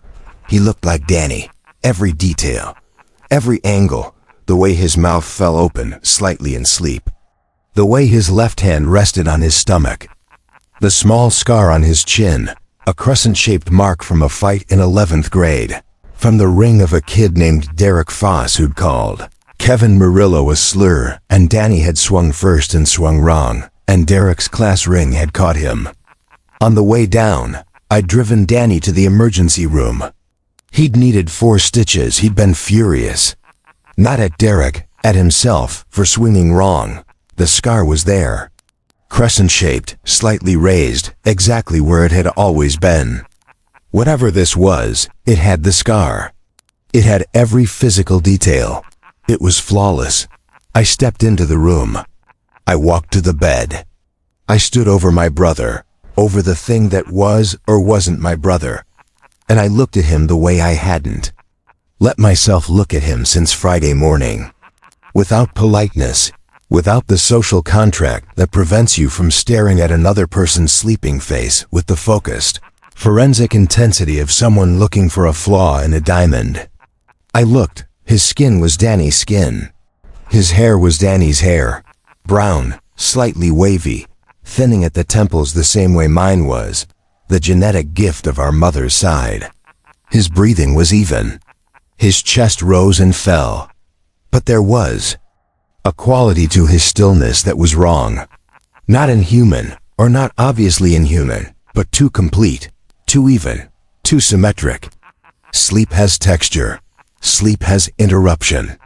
People shift, murmur, twitch, they roll, they reach. They make the small, unconscious adjustments that come from a body negotiating its own discomfort, its own temperature, its own dreams. Danny had been a restless sleeper his entire life. He kicked. He rolled. He talked full sentences sometimes, delivered with conviction to no one, audible through the wall when we were kids. I'd fallen asleep to the sound of Danny's sleep-talking. The way some people fall asleep to rain. It was as constant and as random and as alive as weather. This Danny slept like a default setting, steady, symmetric, undisturbed. His body was in the position it had been placed in. And it had not moved from that position, and it showed no indication of intending to move. It was not sleeping. It was powered down. I watched him for 20 minutes. He didn't move once. Not a twitch. Not a breath that was deeper or shallower than the one before it. Not a finger curling. Not a foot shifting under the blanket. 20 minutes of absolute mechanical consistency. Then his eyes opened. I need you to understand how this happened. Not the way eyes open when someone wakes up, the flutter of the lids, the squint against the light, the momentary confusion, the where am I of a brain rebooting from sleep. His eyes opened all at once, both of them, simultaneously, like a switch, like a doll's eyes when you tilt it upright. One frame closed, the next frame open, no transition. No waking, and he was looking at me. Not with the unfocused gaze of someone who's just been pulled from sleep and is trying to resolve the shape standing over their bed into a recognizable person. He was looking at me with full, immediate, detailed awareness. His eyes found mine and locked on, and in them was nothing, not hostility, not confusion, not surprise, nothing. A perfectly neutral regard. The way a camera looks at what it's pointed at, recording, not reacting. Then, between one moment and the next, the warmth came. The concern assembled itself on his face like weather moving. His brow furrowed, his mouth softened. His eyes filled with the specific expression of a person who's woken up to find their sister standing over their bed in the dark and is worried about them. "Hey," he said.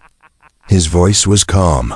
Awake, not the voice of someone who'd just surfaced from sleep. Groggy, thick, uncertain. A voice that had been ready, that had been waiting. "You okay?" he asked. "I couldn't sleep," I said. "Want to talk?" "No. Go back to sleep." He looked at me for a moment. In the thin light from the street, his eyes were dark, and I couldn't read them. And the not reading them was the most frightening thing that had happened to me in this house. Because I have always been able to read Danny's eyes. Always. Since before language, since before memory, since the shared crib we slept in as infants. His eyes were a text I could translate without effort. Anger, joy, sadness, boredom, shame, excitement, fear. I read them the way I read English, automatically, completely, without thinking. And now, I was standing 2 feet from my brother's face in the dark, looking into his eyes and seeing nothing I recognized.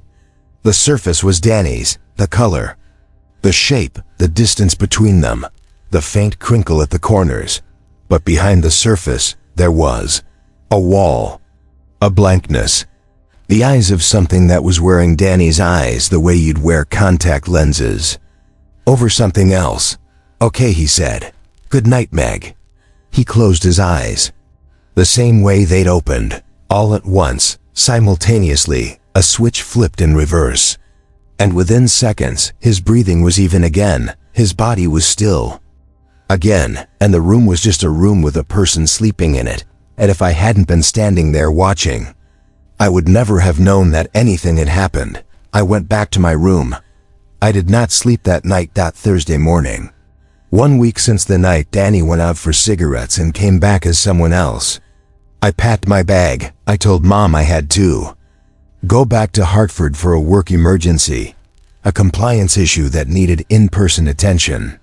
She was disappointed.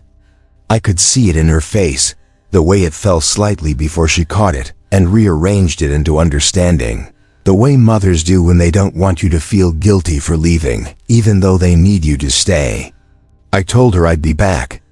The following week, I told her Danny would take care of everything. And the thing is, I meant it. Not as a cover story, not as a reassurance to make my exit easier. I meant it. Danny, the new Danny, the one who cooked eggs and bought daisies and slept without moving, would take care of everything. Better than I did, more consistently than I had, with the patience and attentiveness and follow-through that I'd been providing through effort and exhaustion, and that this thing provided effortlessly as a feature of its design. Danny walked me to the door. He hugged me. The hug was Danny's hug. The same height, the same arms, the same angle of his head against mine.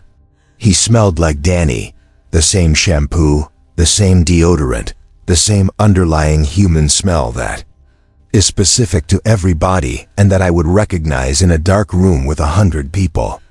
But there was a precision to the hug. The duration, 3 seconds, the exact right length for a sibling goodbye. Not so short as to be dismissive, not so long as to be emotional. The pressure, firm, but not crushing. The placement of his arms, one across my upper back, one across my lower back, evenly distributed.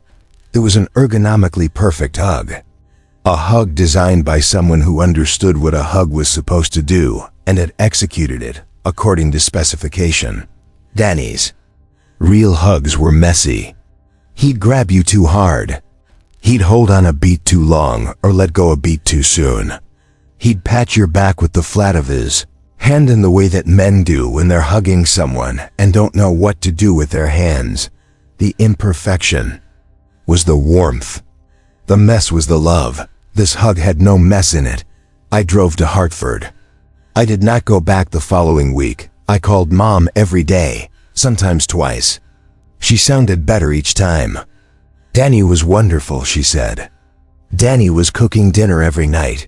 He'd made the chicken soup I'd planned, found my recipe, followed it exactly. He'd taken her to her follow-up appointment and asked the surgeon intelligent questions about her recovery timeline and what she could safely do and when. He'd fixed the leaky faucet in the bathroom. She'd been asking him to fix that faucet for 6 months. He'd done it on a Wednesday afternoon, replaced the washer, no plumber.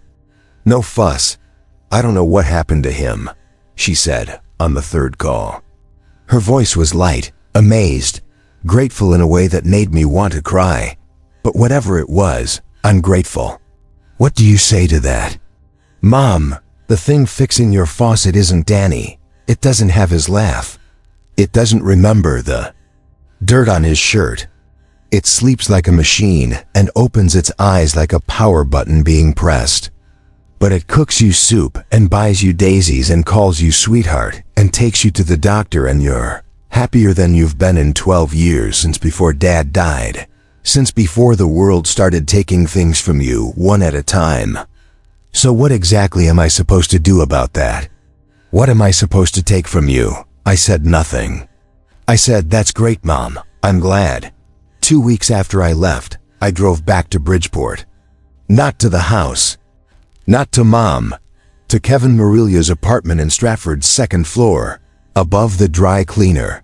The apartment where my brother had been himself for the last time. Kevin answered the door in sweatpants and a Knicks jersey. He looked tired.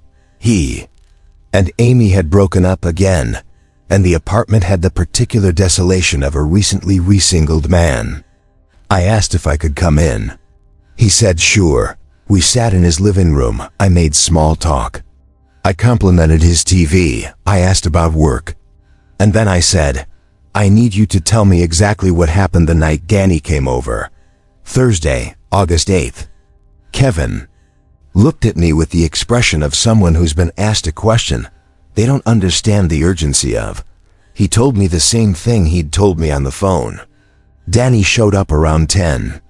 They watched Vivi, the heist show on Netflix, which was actually called something Kevin couldn't remember either, which would have made me smile under other circumstances. Danny ate chips. Danny talked through the show. They had a couple of beers. Danny was in a decent mood. Normal night. Nothing unusual. I asked Kevin if Danny seemed strange when he left. Kevin thought about it. His brow furrowed. He tilted his head. And then he said something that ran through me like an electrical current. He was a little quiet when he was leaving. Like he stood at the door for a second and looked at me. Just looked at me. And then he kind of looked around the apartment, like he was memorizing it or something. And then he said, "Thanks, Kev," which Danny doesn't really say thanks like that.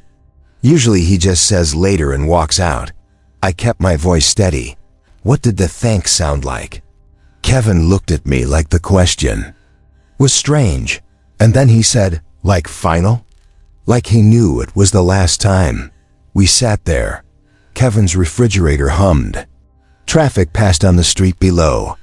The dry cleaner's vents pushed warm air against the side of the building, and through the closed window I could hear the faint rumble of the machines. "Why?" Kevin said. "Is Danny okay?" "He's fine," I said. "He's great, actually." I drove back to Hartford. I did not go to the house on my way through Bridgeport, although I passed the exit and slowed down. And for one terrible moment, I imagined pulling into the driveway and walking through the door and finding, what? Danny as I knew him, restored. The whole thing a bad dream?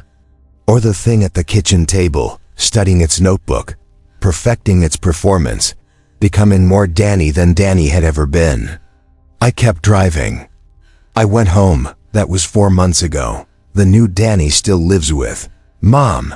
He got a full-time position at the tire shop, promoted from part-time, according to Mom, on the basis of his incredible work ethic and customer rapport. He's Employee of the Month. There's a photo on the shop's Facebook page, Danny in his work polo, holding a certificate, Ray standing next to him with his hand on Danny's shoulder. In the photo, Danny is smiling, the crooked grin, the dimple. He looks like my brother. He's talking about getting his own apartment, but wants to make sure Mom is fully recovered first. He calls me twice a week, Tuesdays and Fridays, consistent, predictable, the opposite of the random sporadic communication pattern Danny had maintained for our entire adult lives. The conversations are warm, thoughtful. He asks about my life, my work, my friends, what I'm reading, whether I'm sleeping okay. He listens to the answers. He remembers details from previous calls and references them naturally. Last week he said, "How's the new project Gail assigned you?" You. Sounded stressed about it last Tuesday, my boss's name. The project. The day I mentioned it. Recalled and deployed with the precision of someone consulting a database. Mom told me last week that she feels like she finally has the relationship with her son that she always wanted. I cried when she said that. Not on the phone. I waited until we hung up. Then I sat on my kitchen floor in Hartford and pressed my face into my knees and cried in a way I haven't since Dad died. Not because she was wrong, because she was right. She does have the relationship she always wanted. It just isn't with her son. I can't take it from her. I've thought about it every day for 4 months. I've run every scenario. I've imagined sitting her down and telling her the truth. The eyes opening like switches. The mechanical pauses, the notebook, the missing memory of the dirt on the shirt. The stillness on the porch that wasn't human stillness. I've imagined her face as I say these things. And then I've imagined what comes after, the confusion, the disbelief, the eventual confrontation with the thing in the house, which would deny everything with Danny's face and Danny's voice and the calm, concerned reasonableness that it wears like a second skin. And even if she believed me, even if by some miracle she looked at the evidence and saw what I see, what then? What do we do with the knowledge? Call the police? And tell them what? My brother is too nice? Take him to a doctor? And they'll find what? A body that matches Danny's in every measurable way. Vital signs normal. Blood work normal. The scar on his chin in the right place. The fillings in his teeth matching his dental records. There is nothing to find. Whatever did this, whatever happened in those 20 minutes on a dark road between Stratford and Bridgeport, it left no evidence except the absence of imperfection. And the absence of imperfection is invisible to everyone, except the person who loved the imperfections. So I do nothing. I call twice a week. I talk to the thing that answers. I ask about mom, and it tells me she's doing well. It tells me about her PT progress, her medication adjustments, the garden it's planning to start in the spring, tomatoes, it says, and herbs in pots on the porch. It describes our mother's life to me with the detailed, organized, attentive care that Danny never provided and that I always wished he would, and that I would now give anything to undo. I say, love you, at the end of each call. It says, love you too, in Danny's voice. And the voice is perfect. The words are right. The warmth is calibrated to the exact degree that a brother's warmth should be. Present, but not performative. Sincere, but not saccharine. The balanced, appropriate expression of familial love.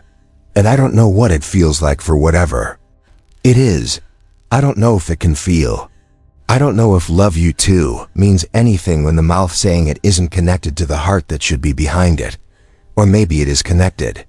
Maybe whatever replaced Danny does love me. In its way, the way a program can execute a function flawlessly without understanding what the function means. Maybe love to it is just another behavior it has optimized. But last week on the phone I tested it again. I couldn't help it. I know I should stop. I know that every test I run is a risk, that eventually it will notice the pattern, will understand that I'm probing, will recalibrate its responses to account for my suspicion.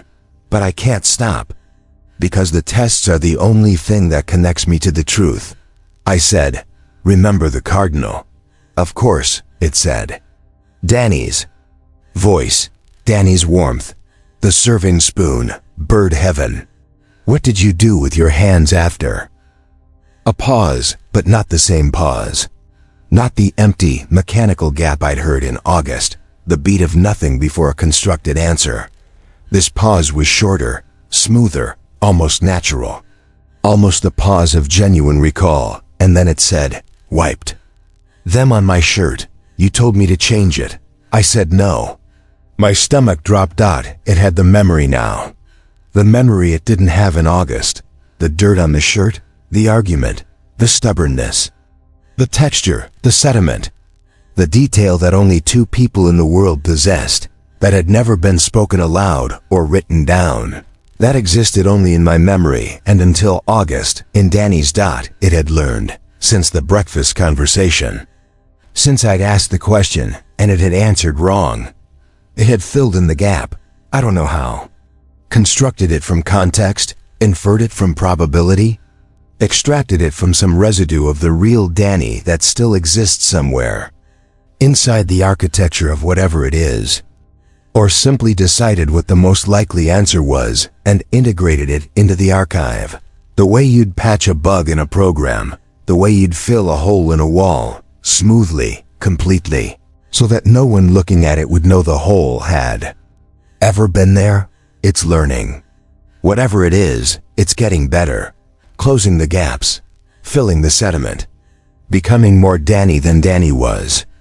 And when it finishes, when every small, private, unspoken memory has been cataloged and every seam has been sealed and every pause has been shortened and every gap has been filled, there will be nothing left to distinguish it from the real thing.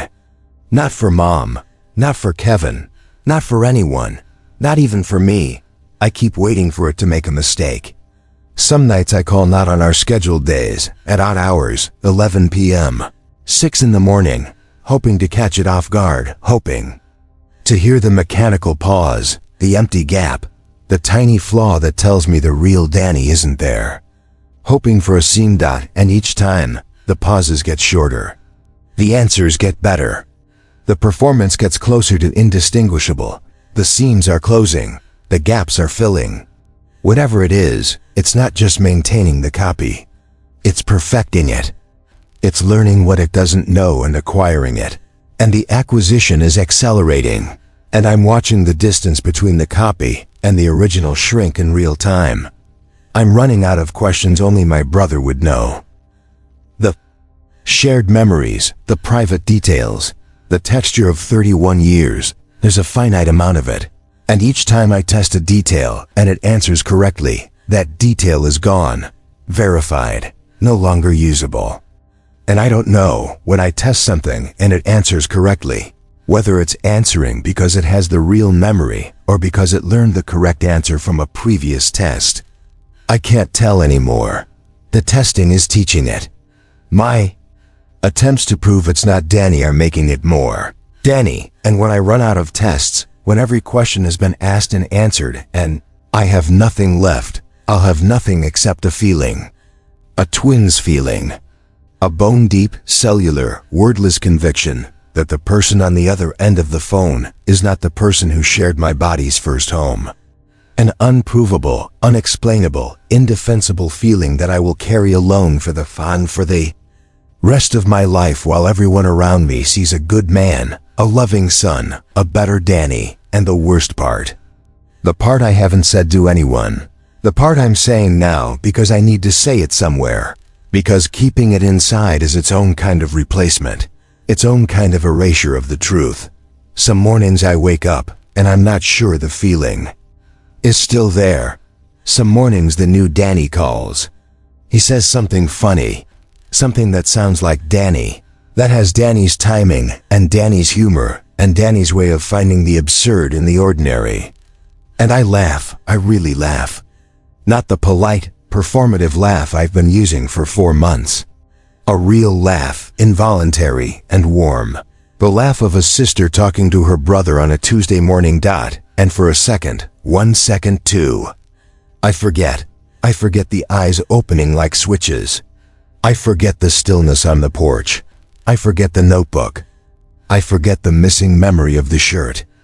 I forget everything I know, and in the forgetting there is a relief so profound and so seductive that it scares me more than anything else, because the relief feels like peace, and the peace feels like letting go, and letting go means accepting the replacement. And accepting the replacement means Danny is gone, and I'm the one who stopped looking for him. This is how it wins, not by fooling me, not by perfecting the copy until I can't tell the difference, by making me not want to. No, by being so good, so kind, so right that the truth becomes a burden and the lie becomes a comfort. And one morning I'll pick up the phone and hear Danny's voice and feel nothing but warmth. And the warmth will be real. And it won't matter that the person generating it isn't. Some mornings I'm almost there. Some mornings the forgetting almost holds dot, and then I hear it. In my memory, faint and fading, the real laugh. The bark. 2 seconds of my actual brother's voice, erupting on a Monday afternoon on my mother's back porch, alive and wrong and too loud and entirely, irreplaceably Danny before it was taken from him. Before something caught it and corrected it and put it away and gave us back a better version that everyone prefers. 2 seconds. That's what I have left of my brother. A sound I can't prove I heard, growing quieter every day. And a question I can't answer, whether the thing that lives in my mother's house is a miracle or a theft, and whether there's a difference and whether it matters, and who it matters to if I'm the only one asking. I don't know what to do. I don't think there's anything to do. The replacement is better. Everyone agrees. Everyone is happier. Mom has the son she always wanted. Kevin has a friend who listens. Ray has an employee of the month. The world, measured in every way that the world measures things, is improved. The only person who lost something is me. And what I lost is a version of my brother that nobody else wanted to keep. And some days, more days now than before. More days this month than last month. I wonder if they were right not to want to keep it.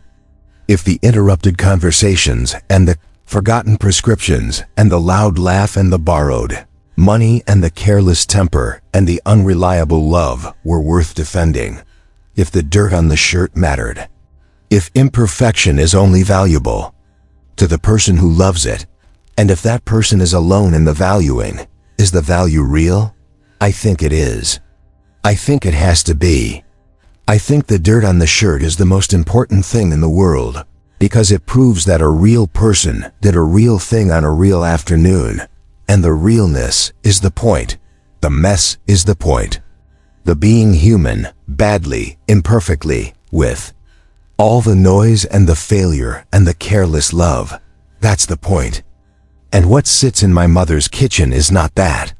It's a sketch of that, a draft with the errors corrected. And the errors were everything, but I'm the only one who thinks so.